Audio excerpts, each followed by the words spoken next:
Hey friends, this is Mark Suroviec, host of the WorkPlay Solutions podcast, inviting you to discover the joy of work. All right, Matt, how you doing today?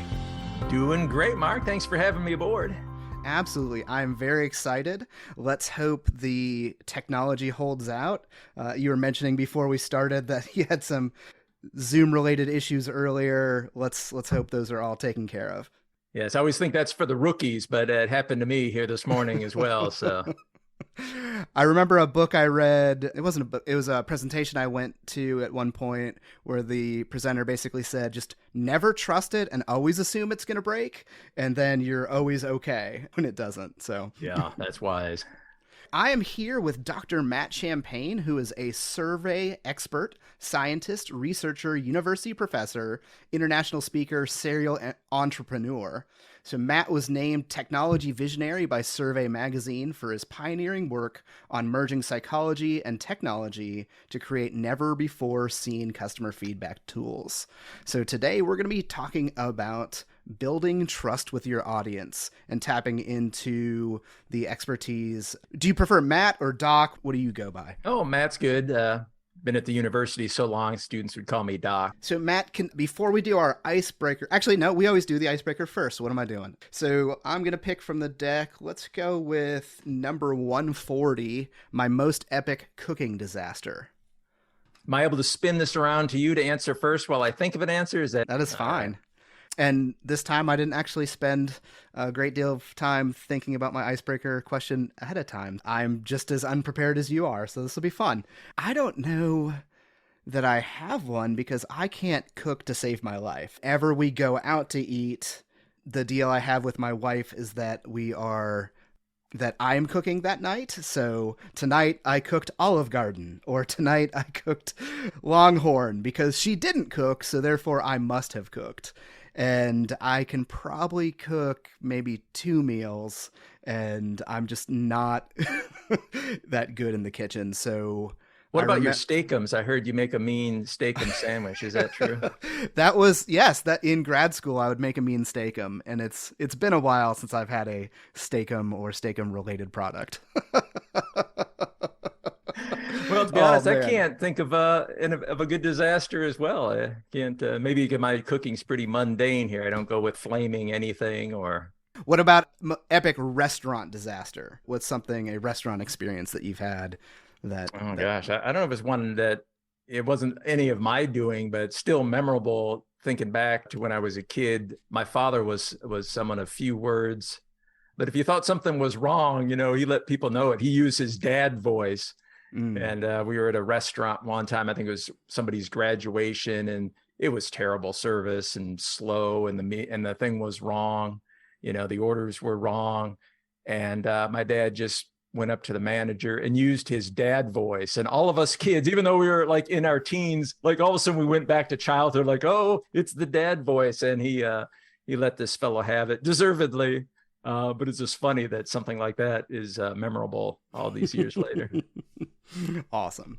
So Matt, tell us a little bit about yourself. So what do you do and how did you get to where you are right now? My mission has long been to rid the world of annoying and poorly designed surveys. Amen. And as you can tell, I'm doing such a marvelous job that surveys are no longer annoying. No, actually, it's been quite a failure of a career. If you think of it that way, I've not been able to stem the flow of these. I've actually reviewed and critiqued about 9,000 surveys, polls, surveys, quizzes, assessments over the years. But it gets worse and worse because we have so many tools out there, easy to use tools, free tools for putting questions up. And we're just asked for feedback continually. Everyone seems to have this need to ask for our feedback. It only take 5 minutes of your time, and they ask bad questions. The surveys are too long. So this has been ongoing. It takes some training, and there's some background on how to make good surveys. And that's where I've spent a lot of my time. And our topic today is trust, which seems kind of separate from surveys, but actually they're interrelated. And that's our topic for today, show you how to build trust with your audience using good survey technique. And your education, you have your PhD in what? Yeah, I was trained by a mathematical psychologist at Purdue. Okay. So psychology's my thing and my love. Everything is psychology to me. All the answers in the world aren't solved by technology. They're solved by psychology. But unfortunately, that's kind of left behind because tech is a whole lot more fun and gets all the press. But so many of our problems today have to do with the person themselves, and even with the marketing and probably some of the topics we'll talk about today, just the misapplication of psychology is where we get in trouble. We all know the technology is buggy on a lot of these platforms and like my Zoom this morning and such, but we go wrong on the psychology side. And that's where I'd like to see some vast improvements. Okay. And one of the things we love to do on this podcast is think about things in the context of transferable skills. So even if you are not a marketer or someone designing surveys on a regular basis, I think this conversation will be important and appropriate. One of the things I would like to make sure we cover in our conversation is thinking specifically for folks who are leading events or training and using these techniques in improving those things. So, sound good? Yeah, absolutely. Think about that. I mean, just if you're doing a training event, knowing your audience before they come into the event. And that, to me, is solved through survey, asking the right questions in the right way at the right time, which is before the event, to really dig deep into their mind and figure out why they're there, what would make it worth their time. It's just something that's lacking in so many events, whether it's a live event, a virtual event as well, an online course or a live training course. So since we kind of started there, can we go down that trail? If you were preparing, I realize this isn't one of the questions on the list that I sent you. If you were preparing a training or event, can you walk us through your process of getting to know the audience and preparing the audience? Sure. I'll just give you an example. We did for, it was a live event, 166 folks in the audience. They were, came here, traveled a good distance in order to learn the content. And we did something prior to the event in the form of what we call a survey conversation. We asked some questions of the attendees, what would make it totally worth your time, and tell us some of the background. And they would share the results and we would push back. We would share some of the results with them and ask some follow-up questions. And we did this a couple of times so that by the time the event started, we had already given all this information to the host. We gave the information to all the guest speakers.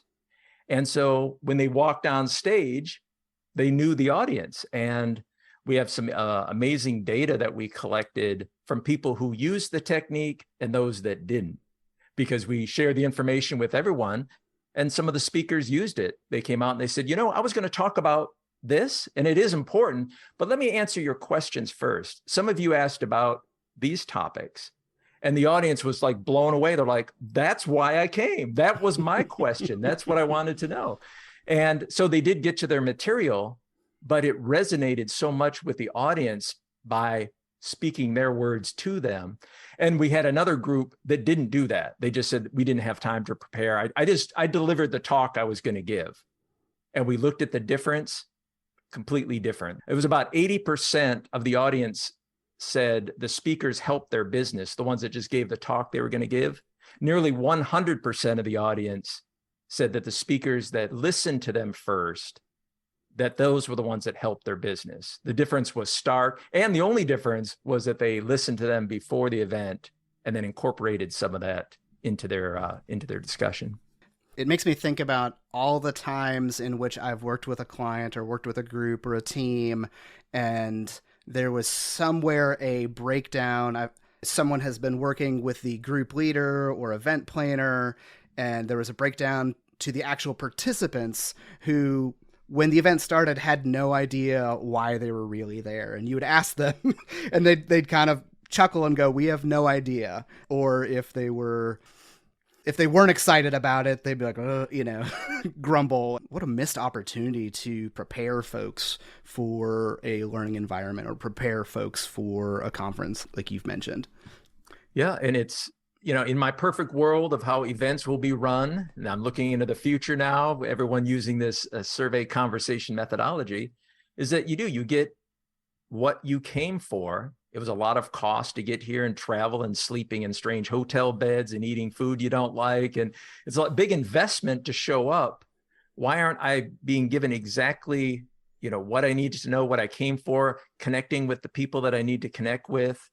And that's all done prior to the event. So yeah, we've all been in that place where we're in day 2 of a 3-day event and you're thinking, should I even show up for day 3? Maybe I should just go home early, or you're taking some training course over some days and you're like, well, should I bother coming in tomorrow? Like, this doesn't seem worth it. We shouldn't be asking ourselves those questions. It should all be known ahead of time.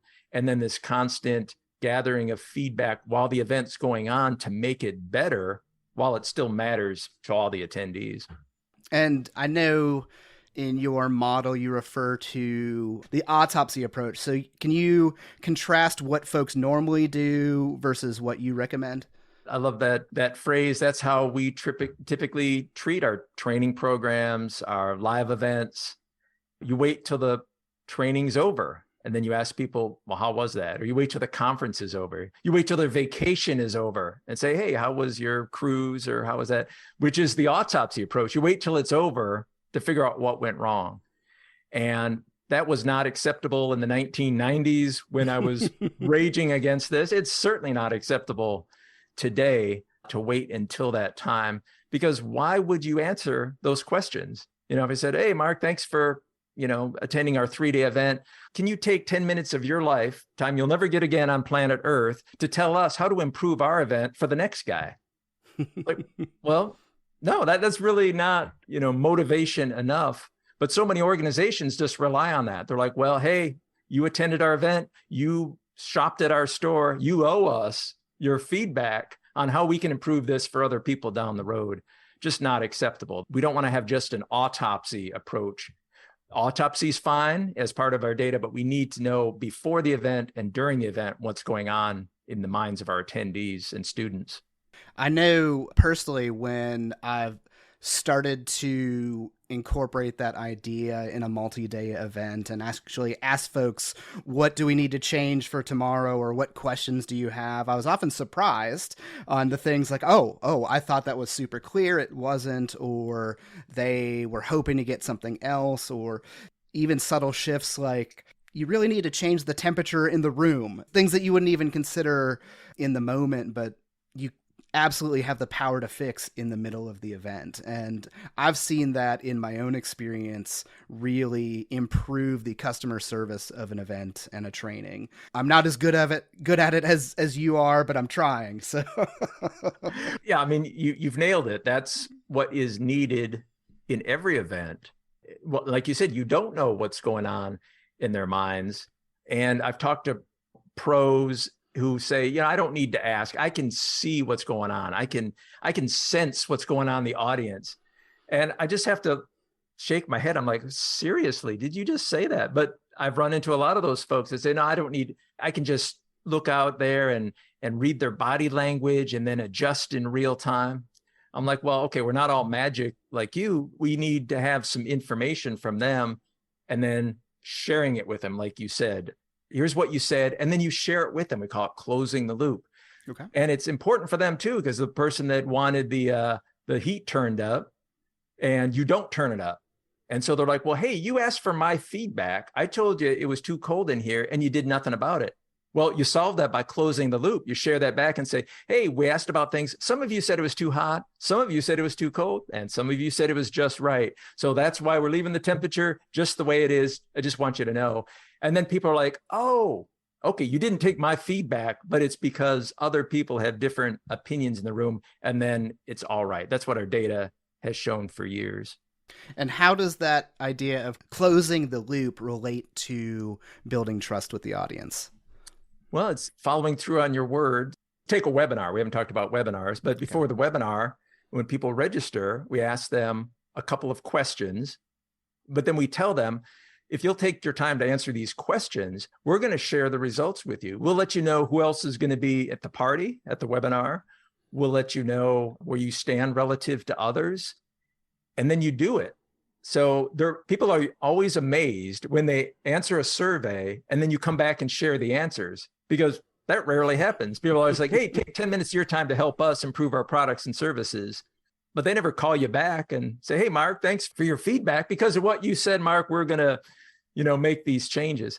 They don't do it. So when you do it, wow, you really stand out, and you share some results and say, oh, we're going to talk about these things on our webinar because they were important to you. And then when you show up for the webinar and the camera turns on, you can tell them, here are the top 5 things that people had questions on. Let's address those right now. And people, that's building the trust. It's like, that's the big what's in it for me. Why would I attend your event? Well, because I'm going to get the answers I need and connect with the people I need and solve some problems I needed solved. And you've already started the process even before the event. You're demonstrating to them that when they speak, it's important. I've heard your voice. We acted on it. We're addressing it. And then that gives you the right to ask another question. And people will respond in greater numbers. And this just snowballs to a point that every time you ask a question, more people respond because they know they get something out of it. It's worthwhile. So in this methodology, you've seen both the response rates go up and the quality of those responses for those open-ended questions? Yes, exactly right. So there's 3 key things: response rate, like you said, accuracy of data, and the third thing is a willingness to respond again and again. And when I show this data, as I have, we've gathered more than 96 million data points since 1996-ish. But it's pretty conclusive to this point that when you ask the right questions in the right way, close the loop, the response rate goes up over time. You can ask them a second survey, a third survey, a fourth survey, the response rate goes up. And when I show that data, that people are like, oh, you're lying, because we all know people get survey fatigue. Mm-hmm. I said, well, yeah, I get survey fatigue sometimes from one survey. It's so poorly written. But actually, people will respond in greater numbers because you've closed the loop. So if you didn't respond the first time, I'm telling you, hey, here's what everybody else said except you, but it's okay because I have another question. And then those people join in, and then more people join in. And it's just counterintuitive, but not if you think about it from a human perspective, that it does raise the response rate, and the accuracy of the information is so much better because you're hearing from more people. You're not just hearing from the extremes, which is what most surveys are. We all know that. People who are really happy or really upset answer your surveys. But what about the people in the middle? That's the ones I want to hear from. And you do when you use this methodology. So just for my curiosity, what is a response rate that folks would shoot for? Often when I've done some research on this number, like what's a goal response rate, it's really low, especially if things are coming out by email. They're like, oh yeah, we're super excited if it's 5% or 10% or those things. I'm like, really? That doesn't sound like from your professional opinion, do you have a thought on that? Yeah, I mean, it's not good. Even worse are folks that don't know. That happens all the time. They'll say, well, I got 50 responses. And I'll say, well, was that 50 out of 100? Was that 50 out of 100,000? Well, I don't know. I just got 50 people on Facebook gave some answers.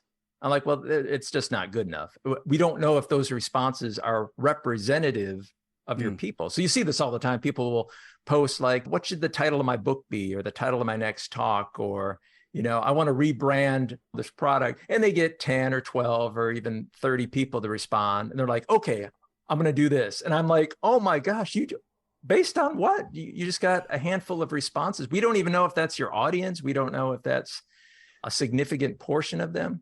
So in my world, 80% is what I shoot for.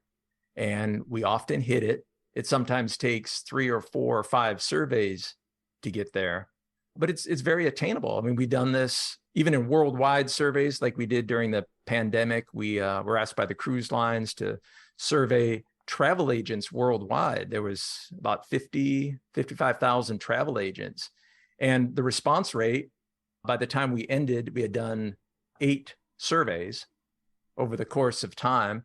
And we were about 68, 70% at the end. Wow. And we have maintained that. So I'm confident in those numbers. if somebody pressed me and said, well, what's the lowest it could be? And you'd still have confidence. That's kind of a more technical question because I'm looking at the data as it comes in, and does it seem to be settling on a number? But 5% just isn't going to do it, 10%. Yeah. But that's what you typically get. If you do a typical survey, you get low numbers. And worse yet, people don't look at is the quality of the data. Okay, you got 50% to fill it out, but did they just, circle all fives? Did they leave you any comments? So you even have to go beyond the response rate. We probably went in some of these questions a little out of order, so my apologies. Thinking back to what is it about how folks do surveys and why are 99% of those yielding misleading results? It's been a frustration. I've been at this 30 years now, and I'm still answering the same questions I did in the 1990s. So much so that about 7 or 8 years ago, I wrote a book called The Survey Playbook. It was essentially, here are the 25 things that most people do wrong with their surveys. And by wrong, I mean those 3 things I just mentioned. They get low response rate, they get inaccurate data, and they get an audience that doesn't want to fill out another survey from you. So success in my mind is just the opposite of those 3 things. And you do that using certain techniques, and it's just something that's not taught. People have said anyone can teach, and we know that's false, right? Not everyone can teach well, and we know good teachers from poor teachers, but it's the same with surveys. It's put out there like, well, anybody can do a survey. Here's SurveyMonkey, here's Question Pro, here's Typeform. I've reviewed about 85 different survey tools. Google Forms, people use that as a survey tool, even though they should not. But it's so easy. You just, I'm going to put a couple of questions in LinkedIn. I'm going to put a poll up. They just make it so easy to do something that really is a difficult process. It actually, there's a lot of math behind surveys. People don't know that. There's psychometrics. There's the structuring of the response scales, and I have to match the questions, and there's the anchors have to be set up in a specific way. So there is some things that you need to know about your surveys, but it's kind of glossed over because it's not obvious. So I think that's where it comes from, is that it does take a good bit of training and experience and some learning about what surveys are doing. And it's all about psychological measurement. How do you get into somebody's head? How do you see the invisible in their head? In a lot of cases, there's only one way to do it that's right, and most other ways are wrong, but it's just not a known skill. I've been rereading Daniel Kahneman's Thinking Fast and Slow, so that idea of anchoring and how important that is just never ceases to amaze me, how much that affects us without even realizing it. Can you speak to, you mentioned there's 25 in the book. I don't expect we'll get through anywhere near that. This isn't a podcast about that specific book, but what would you like to share about those 25 things that works? Oh gosh, yeah. If I had to pick a couple of favorites, one is a little more technical, and that is your anchors, which are the numbers on your scale. So if you have a 1 through 5 scale, each of those 1, 2, 3, 4, 5 need to have good descriptors, because rule number 1 in psychology, people are different. So a catastrophic fail of a survey is the Net Promoter Score, which has been a scourge upon this world for 20 some years, because it was put together wrong by somebody who didn't know how to do surveys. And we know this, right? Because when you're given that survey practically every day, you just answered your customer support rep online, or you just stayed at a hotel or whatever. The first question they ask you, would you recommend us to a friend on a 1 to 10 scale, or a 0 to 10 scale sometimes? And the people that give you that will say, hey, Mark, make sure you give me a 9 or a 10. Well, they have to do that because the anchors are not marked. So people use the numbers in different ways. But how the survey is used is, if you don't get a 9 or a 10, that's bad. So even though we know, even from our own data, we've collected hundreds of thousands of data points, many, many people will choose an 8. So you asked me after this interview, Matt, would you recommend other folks to be guests on my podcast on a scale from 0 to 10? Now, Of course, it would be a 10. But some people would put in 8. Thank you. And you'd ask them, oh my gosh, why did you give me an 8? And they're like, well, because a 10 is like godlike, like nobody gets a 10, and 9 is near perfect. So 8 to me is excellent. 8, I enjoyed myself. It was wonderful. I would do it again. 8. And you like to tell these people, wow, you just took away my raise and my bonus. You just cut my pay, because at the higher level, they're just going to look at the numbers and say, well, you had an 8. That's bad, because you need a 9 or a 10. So that is a great takeaway. Any scale you do, you got to put anchors on there that mean the same thing to everybody. Otherwise, that's why the Likert scale is so popular. Strongly agree to strongly disagree, because there's a difference between these two. Net Promoter Score, don't use it. That is encouraging. When I'm thinking back to my previous role, when I had to design a lot of surveys and assessments for my previous organization, we wanted something like the Net Promoter. So I designed a 4-point Likert scale of strongly agree, disagree, strongly disagree, as a Net Promoter style thing. Would you recommend the service? And those are your 4 choices. I had trouble convincing anyone that this was a better thing than the Net Promoter, because that's the established instrument and that's well known. Yes, I'm glad you said that, because that's exactly right. You did. In my world, we used definitely no, probably yes, definitely yes. Each of these mean very specific things. Everybody knows the difference between probably no and definitely no. And we all treat it the same way.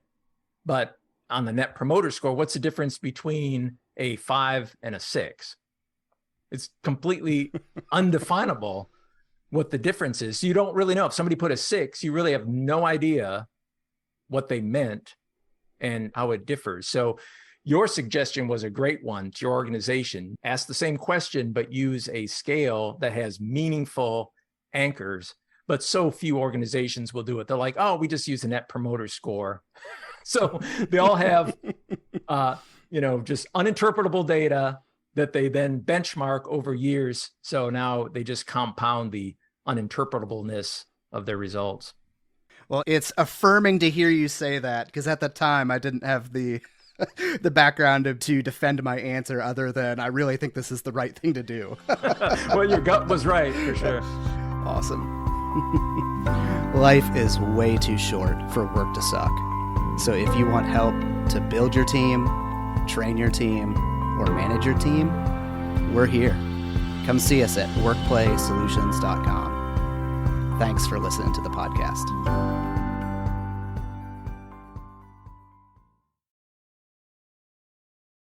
Did you get the little "we're recording now" sound? Okay.